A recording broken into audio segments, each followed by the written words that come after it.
Assalamualaikum warahmatullahi wabarakatuh. Selamat pagi anak-anak. Kita ketemu lagi dalam pelajaran biologi.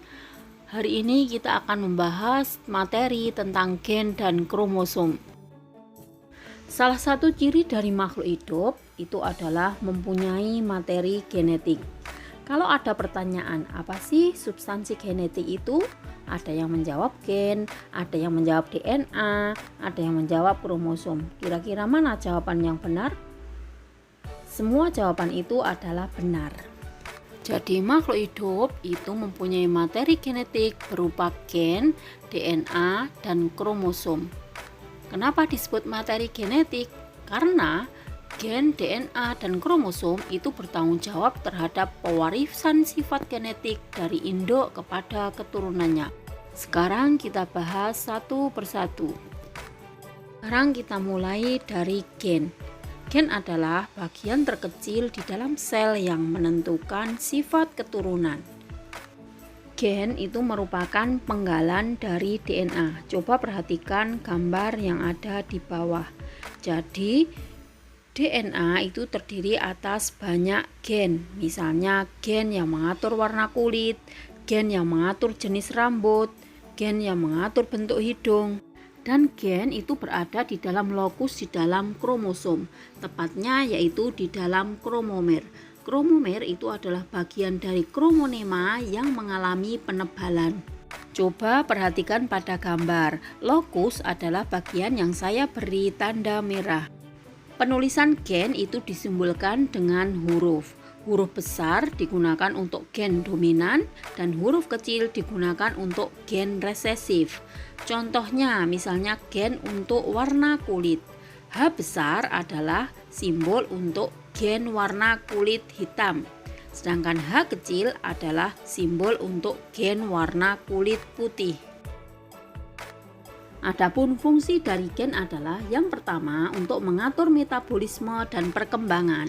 Metabolisme ini ada hubungannya dengan enzim. Enzim itu merupakan protein. Protein yang berperan juga gen. Perkembangan diatur oleh hormon. Di dalam hormon ada peranan gen untuk menghasilkan hormon yang sesuai. Kemudian yang kedua untuk menyampaikan informasi genetik dari generasi ke generasi berikutnya. Yang ketiga sebagai zarah tersendiri di dalam kromosom. Zarah itu merupakan zat yang paling kecil di dalam kromosom. Kenapa bisa begitu? Karena gen itu mengandung informasi genetik. Kemudian dapat menduplikasikan diri. Kemudian yang ketiga memiliki fungsi yang berbeda. Jadi ada gen untuk menentukan warna kulit, yang menentukan bentuk hidung, ada yang menentukan jenis rambut. Kemudian yang keempat ditentukan oleh kombinasi basa nitrogen. Tolong diingat kembali pada bab DNA dan RNA. Sekarang kita bahas tentang alel. Alel adalah gen yang berpasangan yang berada pada lokus yang bersesuaian pada kromosom homolog. Jadi kalau gen itu disimbolkan dengan satu huruf, tapi kalau alel disimbolkan dengan dua huruf. Perhatikan pada gambar. Kromosom yang berwarna merah dengan kromosom yang berwarna biru itu disebut dengan kromosom homolog karena kromosom tersebut saling bersesuaian. Pada kromosom homolog terdapat lokus-lokus yang bersesuaian. Perhatikan pada gambar. Gen P besar pada kromosom merah berpasangan dengan gen P besar pada kromosom biru. Sehingga P besar disebut dengan alel homozigot dominan. Kemudian A kecil berpasangan dengan A kecil. A kecil disebut dengan alel homozigot resesif. Kemudian B besar berpasangan dengan B kecil. B kecil disebut alel heterozigot. Sekarang kita bahas kromosom. Kromosom berasal dari kata kroma yang berarti warna dan soma yang berarti badan. Jadi kromosom diartikan sebagai badan-badan halus yang berbentuk batang, bengkok atau lurus dan dapat menyerap warna. Kromosom tersusun oleh benang-benang kromatin. Kromosom terdapat di dalam nukleus setiap sel organisme, dan kromosom ini akan terlihat jelas pada saat sel sedang mengalami pembelahan. Sekarang kita bahas struktur kromosom.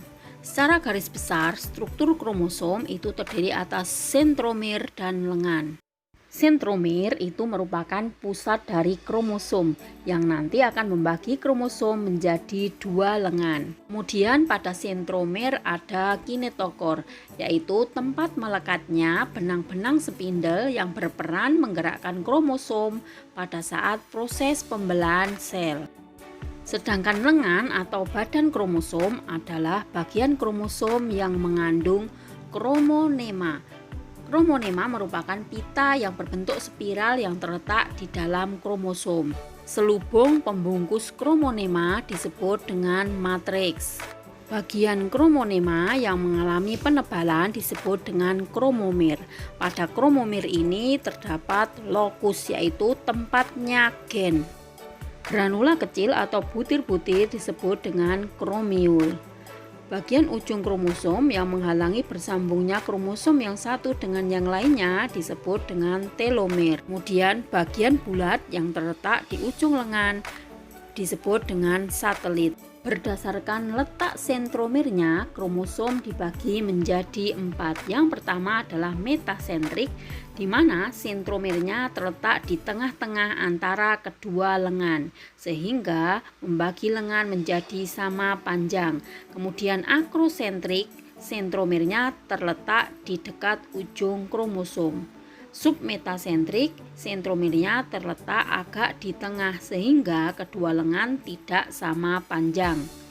Kemudian telosentrik adalah sentromernya terletak di ujung lengan kromosom. Ini adalah tabel jumlah kromosom pada beberapa organisme.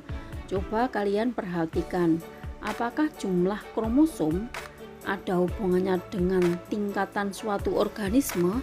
Coba kalian perhatikan, manusia mempunyai 46 kromosom, kemudian merpati mempunyai 80 kromosom.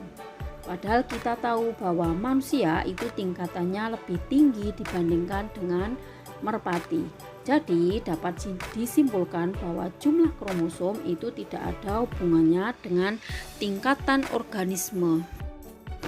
Pada tubuh kita itu ada dua macam sel, yaitu sel tubuh dan sel kelamin. Sel tubuh itu adalah semua sel yang ada pada tubuh kita kecuali sel telur dan sel sperma. Sel tubuh itu kromosomnya berpasangan sehingga disebut dengan kromosom homolog, sehingga bersifat diploid atau 2N. Sedangkan sel gamet kromosomnya tidak berpasangan sehingga disebut haploid atau N.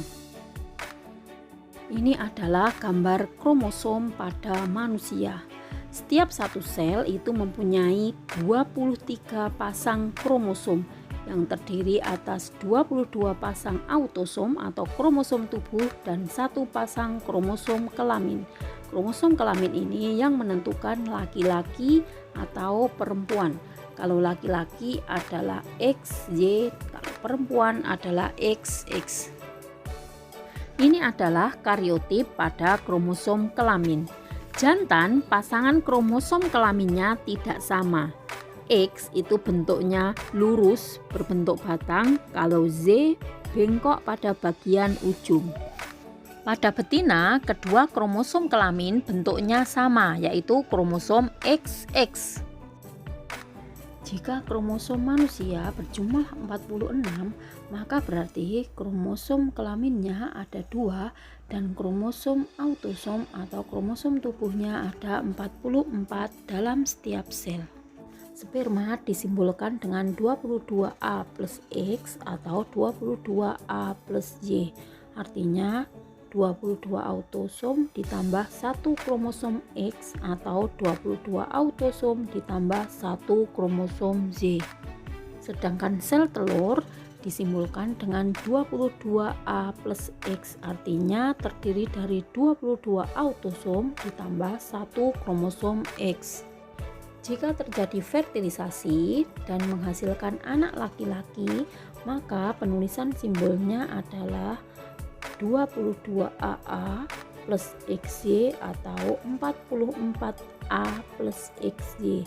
Artinya 22 pasang autosom dan sebuah kromosom kelamin X dan Z atau 44 kromosom dan sebuah kromosom kelamin X dan Y. Jika anak perempuan maka disimbolkan dengan 22AA plus XX atau 44A plus XX.